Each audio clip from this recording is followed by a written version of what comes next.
Hello everyone and welcome back to Law After College. This is the fourth video in our landmark judgment series, and if you haven't watched the previous videos yet, make sure you go check them out because every case that we are going to do in this landmark judgment series is very important for your law exams. Now, the case that we are going to discuss today is one of the most talked about and important cases in recent times. The case we are talking about is Supriyo versus Union of India. It's a 2023 judgment. It is again a 5-judge bench decision, जहां पे 3:2 majority से decision दिया गया था. Judgement को start करने से पहले काफी सारे केसेस होते हैं जिनके नाम आपने अगेन सुने होंगे, लेकिन जब हम इस कम्युनिटी की राइट्स की बात कर रहे हैं तो हमें ये पता होना चाहिए कि कौन से ऐसे केसेस हैं जो इस लीगल जूरिस्प्रूडेंस में हमें पढ़ना जरूरी है. So the first case that started all of this is the Naz foundation case. Now this case is of Delhi high court and 2009 का जजमेंट है ये. यहाँ पे दिल्ली हाई कोर्ट ने होमोसेक्सुअलिटी को डीक्रिमिनलाइज किया था और सेक्शन 377 को भी स्ट्रक डाउन किया था. लेकिन ये केस चैलेंज होता है सुरेश कुमार कौशल वर्सेस नाज फाउंडेशन केस में. ये केस है 2013 का और ये केस है सुप्रीम कोर्ट का. ये दिल्ली हाई कोर्ट का डिसीजन है, ये सुप्रीम कोर्ट का, और सुप्रीम कोर्ट डिसीजन देती है कि सेक्शन 377 में कोई भी दिक्कत नहीं है and it recriminalised homosexuality. And then one important case that came in the year 2014 is the case of Nalsa versus Union of India, where transgenders were recognized as the third gender in India. And then we also had a case in the year 2017, Justice K.S. Puttaswamy case. अब ये case basically right to privacy की बात करता है, but this right to privacy also forms a basis for individual choice and identity that relates with the topic that we are studying today. And then in 2018, finally, Section 377 was struck down in the case of Navtej Singh Johar versus Union of India. It is a Supreme Court decision and it struck down Section 377 and homosexuality was decriminalized. Now, with this background, we are going to understand what happened in Supriyo versus Union of India case. Make sure कि आपने ये cases को समझ लिया है, क्योंकि जब भी Supriyo versus union of India से केस आएगा, एक ना एक क्वेश्चन डेफिनेटली इन केसेस में से पूछा जाएगा आपको. तो इस केस में क्या होता है, कुछ सेम सेक्स कपल्स, कुछ एलजीबीटीक्यू एक्टिविस्ट चैलेंज करते हैं स्पेशल मैरिज एक्ट ऑफ 1954 को, और वो ये कहते हैं कि ये जो एक्ट है ये डिस्क्रिमिनेटरी है, क्योंकि जब हम स्पेशल मैरिज एक्ट के सेक्शन 4 को देखते हैं जो बात करता है conditions relating to solemnisation of special marriages, इसका क्लॉज सी हमें ये बोलता है that the male has completed the age of 21 years and the female is of the age of 18 years. तो यहाँ पे हम देख रहे हैं कि दो ही पार्टीज रिकॉग्नाइज की गई है, कोई थर्ड जेंडर को यहाँ पे इंक्लूड नहीं किया गया है, और इसीलिए इस केस में पेटिशनर्स ये कहते हैं कि ये जो पूरा एक्ट है ये डिस्क्रिमिनेटरी है, इसके अंदर हमारा इंक्लूजन होना भी जरूरी है, तभी हमारी मैरिज को रिकॉग्नाइज किया जाएगा. तो कोर्ट के सामने इस केस में मेजर इशू ये आता है that do same sex couples have a fundamental right to marry under the constitution of India और नॉट.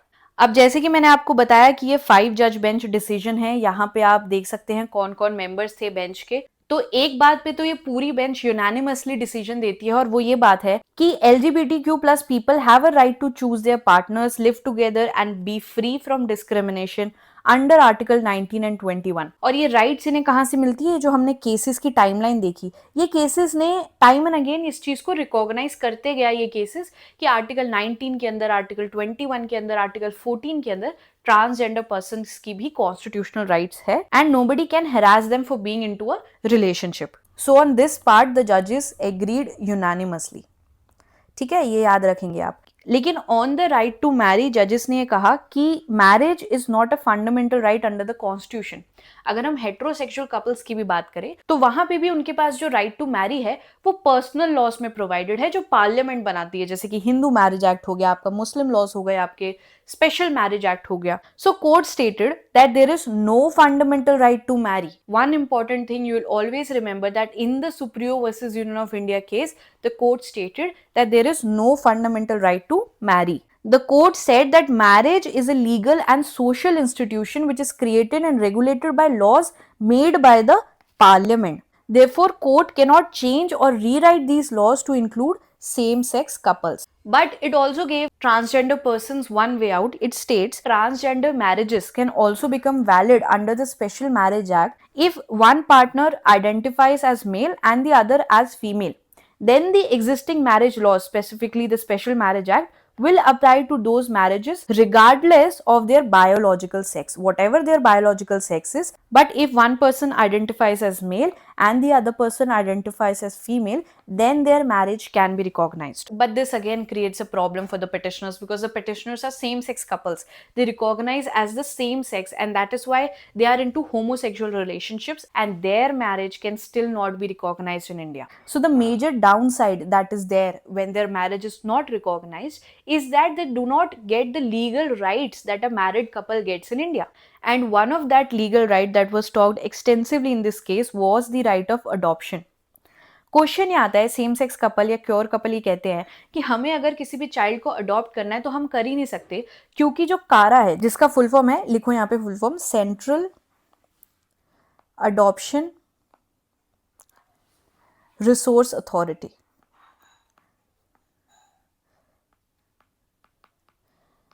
तो ये जो रेगुलेशन है, इसका स्पेसिफिकली रेगुलेशन 5 क्लॉज 3 ये कहता है कि only married couples with at least 2 years of stable marital relationship can jointly adopt a child. Now we know कि सेम सेक्स कपल्स की मैरिज को तो इंडिया में रिकॉग्निशन मिल ही नहीं रहा है, तो यहाँ पे ना तो उनकी मैरिज रिकॉग्नाइज्ड है, और क्योंकि वो मैरिड कपल नहीं कहला रहे तो वो अडॉप्ट ही नहीं कर सकते किसी चाइल्ड को। तो अपने डिसेंटिंग ओपिनियन में जस्टिस डी.वाई. चंद्रचूड इस चीज का साथ देते हैं और वो ये कहते हैं कि ये जो रेगुलेशन है ये अनकॉन्स्टिट्यूशनल है। जब आप पेरेंटहुड को डिटरमाइन कर रहे हो तो आपको वो जेंडर या सेक्सुअलिटी भी डिटरमाइन नहीं करना है, आपको एक ही चीज ध्यान में रखनी है जिसे हम कहते हैं best interest of the child. और ये एक्ट का जो 5 क्लॉज 2 है ये अलाउ करता है सिंगल पर्सन कोई है उससे अगर कोई चाइल्ड अडॉप्ट करना है तो वो भी कर सकता है। 5.3 मैरिड कपल की बात करता है, लेकिन यहाँ पे जस्टिस डी.वाई. ने ये कहा कि if single individuals can adopt, so 2 people who are in a loving partnership should not be barred. And this regulation, because it stands violative of Article 14 and 15, Justice D.Y. struck down this regulation. But again, we know that this was a dissenting opinion of Justice D.Y. and he was in minority in this case. 2 judges were in minority, 3 judges were in majority, and because he was in minority, this regulation is still valid. Another important point that was talked at length in this case was the topic of civil unions.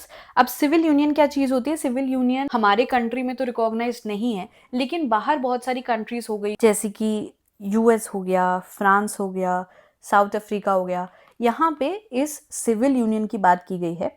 तो civil union basically क्या है? ये दो couples को legal rights provide करता है without calling it marriage. हम ये नहीं कह रहे कि दो लोगों की शादी हो गई है, लेकिन दो लोग जो साथ रह रहे हैं उनको मैरिड कपल जैसी लीगल राइट्स प्रोवाइड की जाती है, और इसे हम कहते हैं सिविल यूनियन। तो justice D Y. Chandrachud and justice Kaul were in the minority judgment, and they both stated that if we cannot recognize the marriage of same-sex couples, we can at least bring a point of civil unions and we can recognize these same-sex couples under the head of civil unions.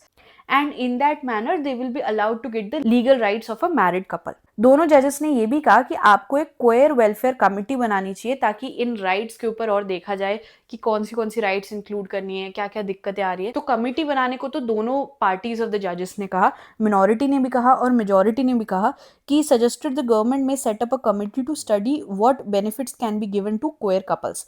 लेकिन जो majority decision था उसने disagree किया with the point of civil unions, and it said कि civil unions की अगर हम बात भी करें तो ये जुडिशरी के हाथों में नहीं है, ये पार्लियामेंट के हाथों में। It is the task of the legislature and not of the judiciary. तो फाइनल रिजल्ट अगर हम देखें तो 3:2 से जजमेंट दिया गया था।